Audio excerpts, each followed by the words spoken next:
예, 참으로 오랜만에 이 3시 예배에서 만나 뵙게 되는 것 같습니다. 한 3주 만인가요? 정확하게 기억도 안 나는데요. 여러분들 모두 이렇게 다시 만나게 돼서 참으로 반갑습니다. 오늘 저희들이 같이 묵상해 볼 말씀은 마가복음 8장 27절에서 38절입니다. 여기는 28절이라고 되어 있는데 38절입니다.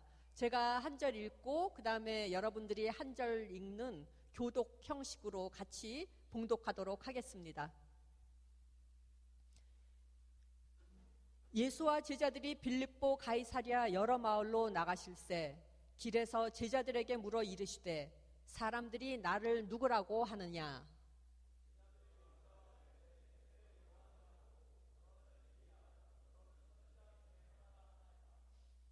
또 물으시되 너희는 나를 누구라 하느냐? 베드로가 대답하여 이르되 주는 그리스도시니이다 하매 인자가 많은 고난을 받고 장로들과 대제사장들과 서기관들에게 버림받아 죽임을 당하고 사흘 만에 살아나야 할 것을 비로소 그들에게 가르치시되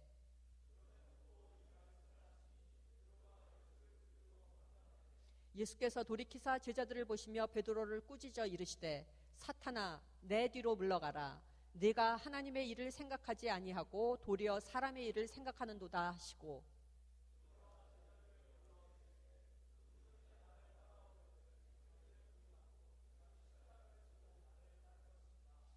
누구든지 자기 목숨을 구원하고자 하면 잃을 것이요 누구든지 나와 복음을 위하여 자기 목숨을 잃으면 구원하리라.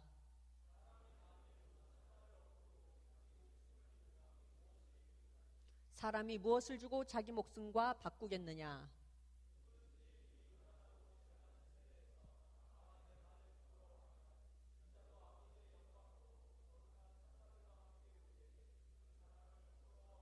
예, 아멘.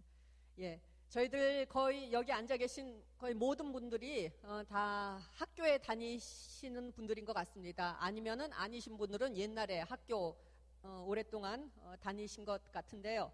학교를 다니다 보면은 상을 많이 받습니다.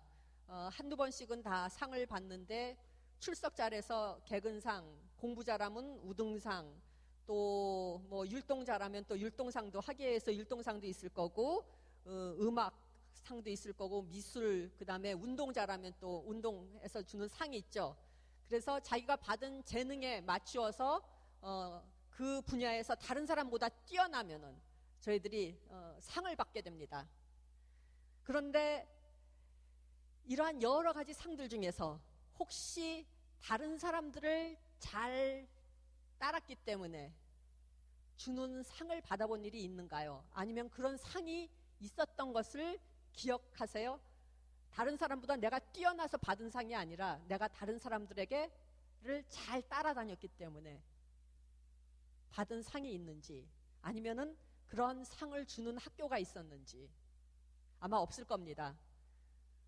또 이 자녀들이 이 상을 받으면은 저희의 부모님들이 참 기뻐합니다. 이게 참 잘나가지고 이렇게 다른 사람보다 잘해가지고 상을 받으면은 자랑스러워하죠. 그런데 만약 주위 사람들이 이 부모님한테 당신의 자녀가 다른 사람을 참 잘 따라서, 다른 사람을 지도한 게 아니라 참 잘 따라다녀서 참 보기 좋다, 참 좋은 훌륭한 뛰어난 자녀 두었다 하는 말을 들으면은 그 자기 자녀에 대해서 자랑스러워할 부모님이 몇이나 되는지 의문스럽습니다. 또 그런 거 하면은 전기 작가가 있습니다. 전기 작가들은 이 사람들의 일생을 쓰는 그런 작가들인데 보통 위대한 사람들을 많이 쓰게 되죠. 다른 사람보다 뛰어난 사람. 그런데 이 전기 중에서 다른 사람들을 잘 따랐기 때문에 쓴 전기가 있는지, 또한 그러한 사람을 발굴해서 글을 쓰는, 그 사람의 일생에 대해서 쓰는 전기가 있는지, 전기 작가가 있는지 저희들 생각해 보게 됩니다. 이 대학교 저희들 교육을 받고 있는데 대학교는 어떤 곳인가요?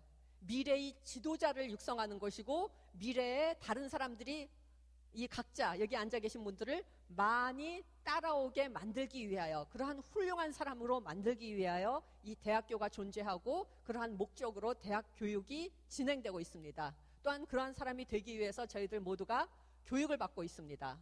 그래서 대학교 입학식이나 졸업식에 보면은 무슨 말이 나오나요? 흔히 나오는 말 중에 미래의 지도자, 미래를 이끌고 나갈 선도자, 선구자, 이런 말은 나오지만은 대학 교육 중에 아니면은 입학식이나 졸업식 아니면 어떤 예식 중에 미래의 다른 사람들을 잘 쫓아다닐 사람이라는 말을 들은 적은 아마도 한 번도 없을 것입니다. 저희들 모두가 우리 사회에서, 우리 사회뿐만이 아니라 이 세계 전체에서 따른다는 것, 다른 사람을 따라다니는 것, 이 따른다는 이 따름은 부정적 이미지가 참 많다고 생각합니다. 이게 긍정적이고 아마 아주 고무적인 일이라면은 따른다 하는 이런 말을 저희들이 교육을 받으면서 굉장히 많이 들었을 텐데 그런 말을 들은 기억이 별로 많지가 않을 것입니다. 다른 사람을 따르는 사람 하면은 어떠한 이미지가 드나요? 다른 사람들을 쫓아다니는 그러한 사람 하면은 지금 머릿속에 어떤 이미지가 드나요? 한마디로 줏대 없고 주관 없고 별 볼 일 없고 또 심지어는 패배자로 자기가 성공할 수 없는 사람, 삶에서 패배했기 때문에 다른 사람이나 쫓아다니는 사람, 이러한 생각을 하게 되는 경우가 많을 것입니다. 그런데 저희들 모두 인터넷 하고 있죠. 여기 앉아 계시는 모든 분들이 저보다 인터넷을 훨씬 더 통달하고 훨씬 더 이제 도사인 것 같은데, 제가 그래서 컴퓨터에 문제가 생기면 여러분들의 이제 도움을 많이 받습니다. 그런데 인터넷상에 보면은 따르는 사람이 되라고 부추기는 사이트, 아주 유명한 사이트, 여러분들 모두가 다 알고 있는 사이트가 하나 있습니다. 그게 무슨 사이트인가요? 몰라요? 따르는 사람, 다른 사람들을 따라다니는 사람, 그걸 부추기는 아주 격려하는 사이트가 하나 있는데 그게 뭐죠? 따른다 하는 걸 영어로 번역하면 뭐가 되나요? 따르다, 영어로 follow죠. 그럼 뭐예요? 무슨 사이트예요? 트위터죠. 예, 트위터가 있습니다. 그래서 트위터를 들어가 보면은 내가 누구를 팔로잉 하는지, 그리고 누가 나를 팔로우 하는지가 그 리스트가 쭉 나와 있습니다. 트위터를 보면은, 이 트위터에 한번 들어가 보면은 마치 이 온 세상이 어떻게 구성되어 있냐 하면은 팔로잉과 팔로우가 거미줄 같이 엮여져 있어가지고 세계 전체가 다 연결되어 있는 것 같습니다. 내가 누구를 팔로우하고 다른 사람들은 나를 팔로우하고, 이게 팔로우 따른다는 말이 굉장히 많이 이 트위터 사이트에 들어가면은 저희들이 볼 수 있는데요. 그런데 만약에 2000년 전에 인터넷이 있어서 트위터가 있었다 그러면은 어땠을까? 예수님이 살아계실 때 아마 세계상에서 가장 많은 팔로워를 가졌던 사람 중에 하나가 예수님이 아닐까 이렇게 생각됩니다. 요새 가수 싸이가 아주 상당히 국제적인 인물이 돼가지고 트위터상에 보면은 많은 팔로잉 하는 사람이 있을 거라고 제가 생각을 하는데, 그보다도 훨씬 더 유명한 이 예수님께서 더 많은 팔로워를 가지고 계셨을 것입니다. 이 예수님께서 사역을 하시다가 이 유명해지신 이 정점에 이르러서 오늘 본문의 말씀을 하십니다. 예수께서 오늘 본문의 말씀에 보면은 제자들에게 물어 이르시되 사람들이 나를 누구라고 하느냐, 이러한 질문을 하실 때쯤이면은 이미 이 사회에서, 이 예수님의 주변 사회에서 많은 사람들이 예수님을 알고 있고 많은 사람들이 예수님을 따른다는 것을 여기서 암시하고 있습니다. 예수님께서 이렇게 질문하실 때 제자들이 여짜와 이르되 세례 요한이라 하고 또 더러는 엘리야라고 하고 또 더러는 선지자 중에 하나라 하나이다 하니까 예수님께서 다시 물으십니다. 너희는 나를 누구라 하느냐? 이 히라버 성서가 있습니다. 번역으로는 너희는 나를 누구라 하느냐 이렇게 얘기하지만 이 히라버 성서에 보면은 이 히라버라는 말이 아주 재미있는 말입니다. 주어가 없어요. 우리나라 한국말에도 보통 보면은 한 문장 중에 주어가 없는 말이 많은데 그 주어를 저희가 이제 추측을 하죠. 그런데 히라버 같은 경우에는 이 동사에 주어가 누구인지가 다 드러나 있기 때문에 굳이 주어를 쓸 필요가 없습니다. 그래서 히라버 문장의 거의 90% 이상은 주어가 없는 문장, 그래도 아무 문제가 없는 그러한 언어가 바로 히라버입니다. 그런데 히라버 문장을, 이 본문을 히라버 문장으로 읽으면은 너라는 보기 드문 대명사가 여기에 나옵니다. 너라는 대명사만 있는 것이 아니라 그 후에 그렇다면 너는 그렇다면 나를 누구라고 하느냐. 그래서 히라보 문장으로 이 본문을 읽어보면은 너는, 그렇다면 너는 이라는 이 단어가 굉장히 크게 눈에 와닿으면서 나는 누구라고 하느냐, 너, 나가 뚜렷하게 대비되어 있습니다. 네가 있고 그렇다면 나는 누구이냐. 예수님께서 이 문장을, 이 말씀을 통해 말씀하시는 것은 너와 나의 관계에 있어서 이 관계가 바로 정립되려면은 먼저 이 관계가 올바르게 되도록 노력하는 것도 중요하지만은 이 관계가 바로 세워지고 바로 가기 위해서는 내가 누구인지 먼저 알아야 된다. 너는 누구냐? 그리고 그러한 너는 나를 누구라고 생각하느냐? 예수님께서 이 본문 속에서 이렇게 말씀하고 있습니다. 너희는 나를 누구라 하느냐? 너는 그렇다면 나는 나를 누구라 하느냐? 예수님께서 이 똑같은 질문을 저에게 하신다면은 목회자인 저는 이렇게 대답할 것입니다. 예수님은 목수이십니다. 제가 목사이기 때문에 발음이 비슷한 목수이십니다. 이렇게 대답하는 게 아닙니다. 목수들이 하는 일은 집을 짓는 일입니다.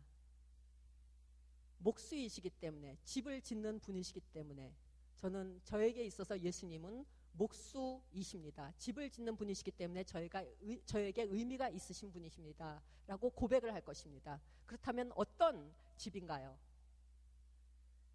거기에 대한 대답을 하기 전에 먼저 엘레인 페이걸스라는 사람에 대한 이야기를 들려드리도록 하겠습니다. 이 엘레인 페이걸스는 누구냐 하면은 이 프린스턴 대학에서 이제 가르치는 유명한 교수입니다. 세계적으로 유명한 교수인데 어느 분야에서 유명하냐 하면은 그 고대 신약 시대에 보면은 영지주의라는 이단이 있었어요. 이 이단을 연구하는 학자로서는 세계에서 첫째 아니면 둘째 이렇게 손꼽히는 학자입니다. 그러면은 이 신약 시대 이 이단에 대해서 공부하니까 당연히 이 교수님은 교회 잘 나가는 아주 독실한 신앙인이겠지 하고 우리가 짐작할 수 있겠지만은 전혀 그렇지가 않습니다. 이 교수님께서는 영지주의를, 신약 시대를 신앙적인 눈으로 공부하는 것이 아니라 신학적이고 학문적인 하나의 학문으로서 객관적인 눈으로 보려고 노력하면서 연구하시는 분입니다. 그래서 이 교수님께서는 어떻게 생각하시냐면은 교회란 것은 그냥 연약한 사람들, 어떻게 자기 홀로는 살지 못하는 사람들, 다른 사람들의 관심을 끌지 못하는 사람들이 모이는 그러한 집단이 모이는 것이 바로 교회라고 이제 생각하시는 분입니다. 그러니까 당연히 교회라는 데는 그 근처에 그 근처에 가보지를 못하셨습니다. 이러한 분이 신약 시대를 연구하는 세계적인 학자가 됐습니다. 근데 이 엘레인 페이걸스라는 분이, 그러니까 아주 학문적인 분이죠. 객관적이고 과학적이고 2003년에 많은 베스트셀러를 썼는데 2003년에 아주 특별한 영지주의에 있어서는 굉장히 중요한 베스트셀러를 하나 쓰셨습니다. 신앙의 저 너머에, 한국말로 번역하면 그렇게 해야 될 것 같은데 Beyond Belief라는 이 책을 출간하셨습니다. 이게 학문적인 책이라면은 그냥 영지주의가 무엇인가, 이건 신약시대와 이런 관련이 있고 이러한 것들로 내용이 채워져 있을 텐데 이 페이걸스 교수님의 다른 책하고는 아주 다르게 이 책의 맨 첫 부분에는 이 교수님이 자신의 사적인 사생활에서 어떤 일이 벌어지고 있는지를 쓰고 있습니다. 여기서 이 교수님이 이 책을 어떻게 시작하고 있냐 하면은 한겨울 매우 추웠던 주일 아침이었습니다 라고 책이 시작됩니다. 저는 항상 하던 대로 조깅을 하고 있었습니다. 그런데 조깅을 하고 있는데 조깅 코스 중에 교회 건물 주위를 지나게 되었습니다. 항상 보던 교회 건물이었지만은 그날만큼은 잠시 그 안에 들어가 몸이라도 녹여야 되겠다는 생각을 하게 되었습니다. 이 교수님으로서는 아주 파격적인 생각입니다. 왜 그랬을까? 바로 이틀 전 저의 2살 난 아들이 불치의 병에 걸려 세상을 떠날 시간이 얼마 안 되었다는 선고를 받았습니다. 그 선고를 받았을 때의 심정을 다음과 같이 묘사합니다. 아들은 이제 수개월, 운이 좋으면 2, 3년밖에 앞으로 못 살 거라는 진단을 받은 다음 날 의료진들은 우리 부부에게 아들의 폐 조직 검사를 위해 승인을 해줄 것을 요청하였습니다. 검사가 치료에 얼마나 도움이 될까 하는 우리 부부의 질문에 이 의사 선생님들은 치료는 안 되겠지만, 완치는 안 되겠지만 병이 얼마나 진척되어 있는지를 알 수는 있게 될 것이라고 설명해 주었습니다. 그런데 이 우리의 아들은 전날의 고통스러운 검사들로 인해 이미 몸이 허약해질 대로 허약해져 있어서 그 몸에, 허약해진 몸에 주사 바늘이 더 들어간다면은 어떻게 될지 몰라서 더 이상 버틸 힘이 없어서 죽을지도 모른다는 그런 느낌이 들었기 때문에 우리들은 조직 검사를 거부하고 아들을 담요에 쌓아안고 옷가지와 그림책 가지고 집으로 데리고 돌아왔습니다. 이러한 심정에서 조깅을 하고 있던 페이걸스의 눈에 띄었던 것이 교회입니다. 교회를 지나면서 페이걸스가 이러한 생각을 했다고 합니다. 교회에 마지막으로 출석한 지가 언제인지도 기억하지 못하는 내가 교회 안에 들어가야 되겠다는 생각을 하는 나 자신에 대해서 놀라면서 안에서 흘러나오는 화음이 잘 어우러진 찬양 소리를 들으며 저도 모르게 발길이 이끌려 교회 안으로 들어가 보았습니다. 안으로 들어가 보니 그 안에서는 가운을 입은 목사님이 맑고 또렷한 목소리로 기도를 하고 있었습니다. 본당문 바로 뒤에서 서서 그 안으로 들어갈 용기는 못 내고 본당문 바로 뒤에서 창문을 통하여 예배드리는 모습을 보면서 한 생각이 저의 마음속에 떠올랐습니다.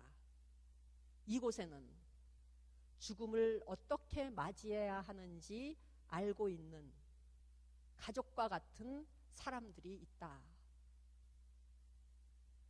이 본당문 뒤에 서서 예배드리는 모습을 보면서 그곳에 있어야 한다는 것을 인정하고 싶지 않았지만은 인정하지 않을 수가 없었습니다. 이곳은 흘러내리는 눈물을 어린 아들에게 쏟아붓지 않아도 되는 곳입니다. 이곳은 찬양드리고 경배드리고 서로가 서로에게 필요한 존재라는 것을 서로 인정하고 인간들이 제어하거나 상상하지 못할 재난이 닥쳤을 때 어려움을 서로 나누며 헤쳐나가는 서로 다른 사람들이 모여 한 가족을 이룬 공동체입니다. 교회 밖에 그 안에 본당문 바로 뒤에 그 홀에서 추위와 또 부모에게 생길 수 있는 최악의 상황에서 두려움에 몸을 떨며 페이걸스가 이러한 고백을 하고 있었습니다. 저에게 있어서, 목사인 저에게 있어서 예수님은 베드로의 고백과 같이 살아계신 메시아이기도 하지만 동시에 예수님께서는 저에게 있어서 교회를 세우는 목수이십니다. 그리고 저는 교회를 세우는데 사용되는 도구입니다. 저에게 있어서 교회 공동체를 세우는 것보다 세상에 더 값진 일은 없습니다. 저에게 있어서 예수님이 목수이라면 여러분에게 있어서 예수님께서 너는 나를 누구라 하느냐 이 자리에 오셔서 질문을 하신다면은 여러분들께서는 무엇이라고 대답하시겠습니까? 저에게 있어서는 교회 공동체가 가장 소중하기 때문에 그러한 대답을 합니다. 그렇다면은 교회란 어떤 곳인가요? 거룩한 사람들만 모인 곳인가요? 저희들 대부분이 그렇게 생각합니다. 하지만 제가 생각하는 교회는 완성된 완벽한 통합된 인격체들의 집합체가 결코 아닙니다. 이 교회란 것은 철학자들의 집합체도 아니고 신비자들의 집합체도 아니고 심지어는 착하고 선한 사람들의 집합체도 아닙니다. 그러면은 우리 앉은 모든 사람들을 착하지 않은 사람들로 본단 말인가? 그러한 뜻은 결코 아닙니다. 살아가다 보면 저희들은 착한 사람으로 착한 행동을 할 때도 있고 어쩌다 보면은 악한 마음을 품고 잘못된 행동을 할 때도 있습니다. 저희들은 완전히 선한 사람들이 아닙니다. 제가 생각하는 교회는 그러한 집합제의 모임이 아니라 부서지고 망가진 영혼들, 근심과 걱정을 가슴에 안고 살아가는 인격체들, 그리고 자신들이 좋은 사람이 못 된다는 것을 알고 있는 사람들이 모임이 바로 교회입니다. 각 단체마다 들어가기 전에 이제 그 회원이라는 게 있죠. 그래서 회원이 되려면은 여러 가지 심사를 하고 자격 요건을 갖추어야 합니다. 그렇다면은 교회의 회원이 되기 위해서는 어떠한 자격이 있어야 되나? 제가 생각하기에 이 교회란 것은 이 세상에서 유일하고 아주 독특하게 회원이 되기를 원하는 회원 후보자는 자신이 교회의 회원이 될 가치가 없는 사람이라는 것을 단 한 가지의 회원 자격으로 삼는 곳이 바로 교회입니다. 한마디로 죄인임을 고백하는 사람들의 모임이 바로 교회입니다. 그렇지만은 그리스도를 따르는 긴 여정에는 저희들 길벗이 필요하기 때문에 죄인들이고 망가지고 부서지고 부족한 것이 많고 때때로는 잘못된 일을 많이 하는 저희들이지만은 그러한 우리들이 서로 모여서 대화를 나누고 논쟁하고 사랑하고 보살피고 보살핌을 받고 그리고 내가 찬양하고 기도드릴 수 없는 날에도 그러한 입에서 기도의 문이 하나도 기도 그 어구가 하나도 나오지 않을 때가 있습니다. 그럴 때가 있을지라도 내 옆에 있는 사람들이 대신 나를 위하여 기도해 줄 수 있는 그러한 사람들이 있다는 것을 아는 곳, 그러한 곳이 바로 교회입니다. 하나님께서는 바로 이곳에 교회가 세워지기를 원하셨습니다. 여러분과 제가 이곳에 있는 이유는 예수님을 도와서 교회를 차츰차츰 이루어 나가고 결국에는 장래에 이 교회의 문을 통하여 이 자리에 들어와 예배를 드리면서 친교의 아름다움에 경탄하고 강단에서 선포되어지는 메시지에 양육되고 위로받을 저희 다음 세대의 친구들에게 이 교회를 조금 더 완성된 모습으로 조금 더 아름답고 선한 모습으로 넘겨주기 위함이라고 저는 믿고 있습니다. 주님을 도와 교회를 이루어가는 사람들, 이것이 바로 제가 생각하기에는 하나님께서 가장 원하시는 것을 실천하면서 살아가는 사람들입니다. 저는 이것이 바로 예수님께서 오늘 본문 중에 말씀하신 자기를 부인하고 십자가를 지고 주님을 따르는 삶이라고 믿습니다. 교회를 이루며 살아가는 사람들, 이것을 실천하며 살아가는 사람들은 세상 사람들이 불가능하다고 생각하는 일을 가능한 일로 만들면서 살아갑니다. 무엇이냐 하면은 사랑입니다. 프레드릭 비크너라는 사람이 있습니다. 이분이 장엄한 패배, 제목도 아주 좋습니다. 장엄한 패배입니다. 성공이 아니라 패배라는 책에서 사랑의 종류에 대해서 이야기합니다. 사랑의 종류에는 4가지가 있다고 합니다. 첫 번째는 친구 간의 우정입니다. 이것은 형제 간의 우애와 같이 대등한 관계에서의 사랑인데 이러한 종류의 사랑은 인간적인 일이라고 얘기합니다. 이것은 사랑스러운 것을 사랑하는 것인데 세계 사람들은 이러한 사랑을 볼 때 그러한 사랑하는 모습을 보고 미소를 짓는다고 합니다. 두 번째 사랑이 있습니다.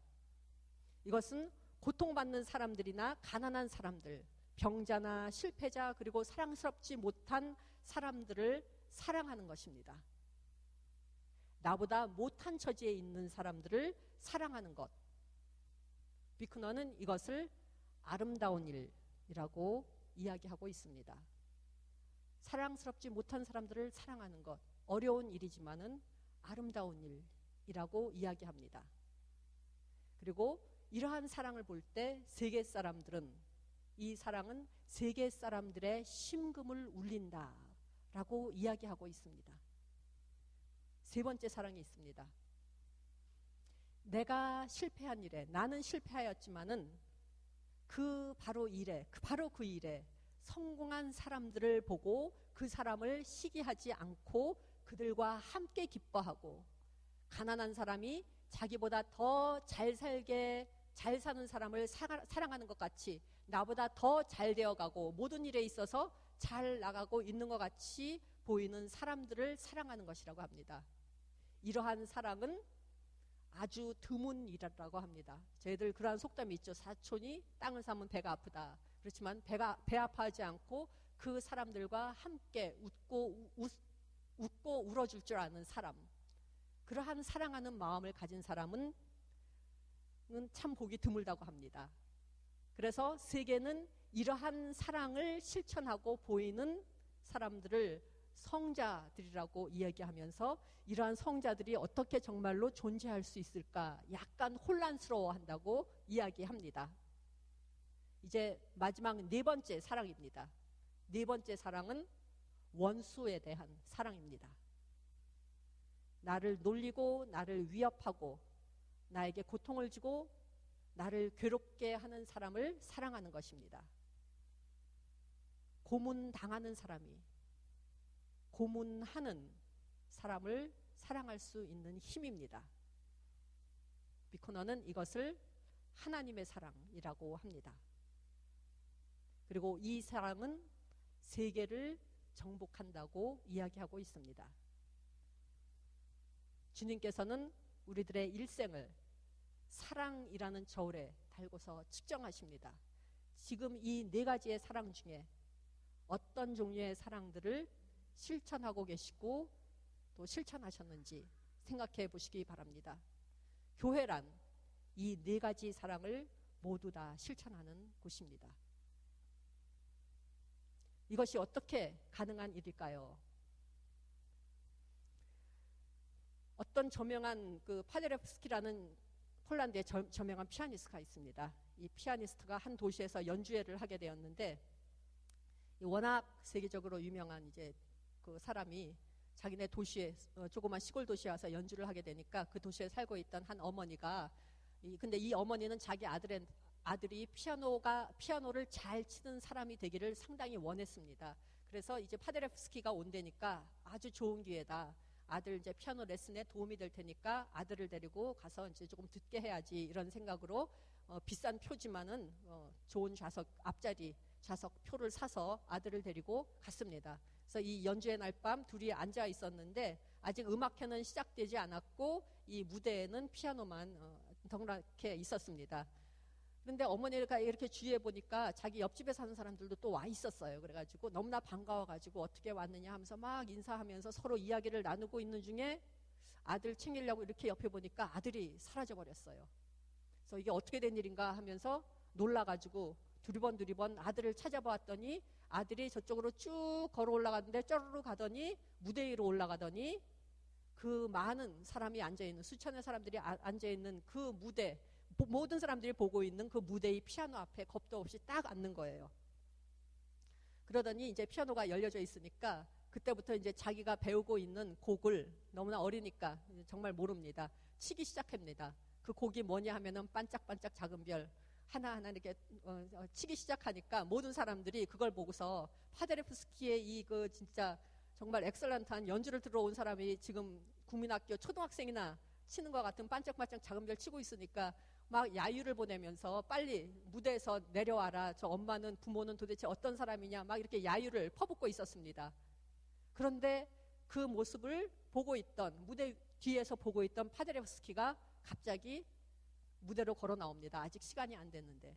그러더니 이 소년에 있는 피아노로 가더니 그 옆에 탁 앉습니다. 그러니 소년의 귀에다 대고 이야기합니다. 쉬지 말고 그 노래 계속 연주하고 있어라. 그래서 소년이 계속 반짝반짝 작은 별 하니까 파데레프스키가 옆에 앉아가지고 반주를 하면서 화음을 맞춰줍니다. 그래서 이 소년이 치는 반짝반짝 작은 별은 세계에서 정말 듣기 힘든 아주 명연주가 되어버렸다고 이야기합니다. 이 관중들은 이 파데레프스키와 이 소년이 합주를 하는 이 연주를 숨죽인 듯이 아주 쥐죽은 듯이 아주 조용히 듣고 있다가 곡이 끝나자 우레와 같이 큰 박수를 보냈다고 합니다. 그런데 이 연주가 끝난 다음에 소년이 한 말이 걸작입니다. 내가 이러한 연주를 할 수 있으리라고는 나도 진짜 몰랐네. 소년이 너무나 어려가지고 어떻게 그렇게 웅장한 음악이 나올 수 있는지조차도 잘 깨닫지 못한 것 같습니다. 이와 똑같습니다. 저희들 원수를 사랑하라는 이 어려운 말 실천하기가 참 어렵습니다. 저희들 그러한 능력이 없고 또 저희들 그러한 가치도 없고 보잘것없는 한 사람 한 사람 개인이지만 하나님께서 함께 하실 때 주님께서 우리의 옆에 앉아서 우리들과 같이 연주해 주실 때 그래서 저희들이 하나님에 의해 사용받을 때 저희들 불가능한 것도 할 수 있습니다. 원수 사랑까지도 저희들 실천할 수 있습니다. 지금 이 자리에 주님께서 찾아오셨습니다. 그리고 여러분들의 귀에 대고 지금 속삭이십니다. 쉬지 말고 지금 치고 있는 그 노래를 계속 연주하렴. 그 노래가 무엇인지 여러분 각자만 알고 계실 것입니다. 주님께서 이루어 가시는 이 교회에서 우리들 각자가 주어진 악기를 가지고 주님과 함께 연주할 때 세계는 우리가 연주하는 교향악을 듣게 될 것입니다. 주님의 사랑과 그리고 서로 간의 사랑으로 저희들이 하나 되어서 주님을 따르며 주님과 함께 대학교회를 이루어 나가는 저와 여러분이 되시기를 간절히 바랍니다.